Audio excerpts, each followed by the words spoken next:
Some new information now on the search for a woman suspected of plotting the murder of a prominent Dallas dentist. Investigators are issuing a warrant for this woman, Brenda Delgado. She's wanted on a murder charge. They say she plotted and helped to carry out the fatal shooting of this woman, Dr. Kendra Hatcher. Hatcher was dating Delgado's ex-boyfriend at the time of her murder last month. Police have already arrested Christopher Love, the alleged gunman in the case, on Friday. He is charged with unlawful possession of a weapon and murder. 2 days after the crime, officers also arrested this woman, Crystal Cortez. They say she received $500 to drive the getaway car. Former prosecutor and criminal defense attorney Jonna Spilbor is with us. Also, former prosecutor Dan Schorr. They both join me now. Jonna, the prosecutors, when they had a news conference about this case and the arrest on Friday, they refused to speculate on a motive.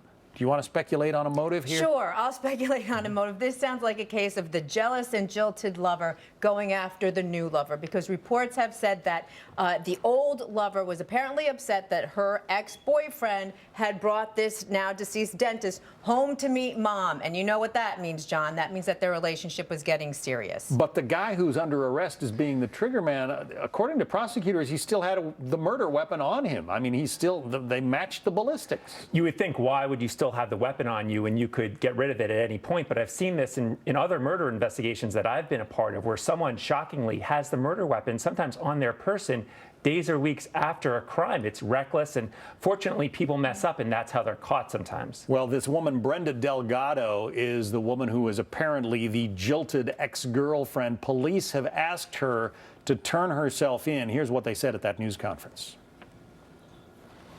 All I will suggest to her specifically is that she turn herself in as quickly as possible. She is a fugitive, wanted at this point for capital murder.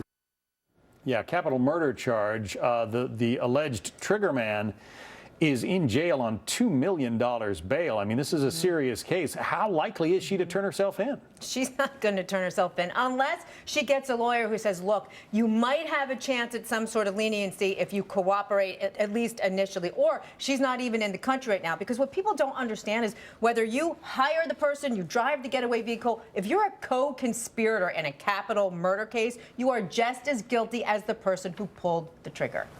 It never ceases to amaze me what love can cause some people to do. Right, and that seems to be the motive here. Now, she has to turn herself in because fleeing will never help her case. If she's on the run, the prosecution will later say that that was consciousness of guilt. And the fact that she was dating the victim's boyfriend in the past, that clearly shows there was probably a motive of jealousy. And the cops have all kinds of leverage they can apply against this guy, Christopher Love, the alleged trigger man. Oh, yeah. They could really essentially get him to sing like a canary in the hopes that maybe he doesn't get the death penalty, or they don't put the death penalty, keep it on the table for very long. We will keep our viewers apprised. Jonna Spilbor, Dan Schorr, thank you both.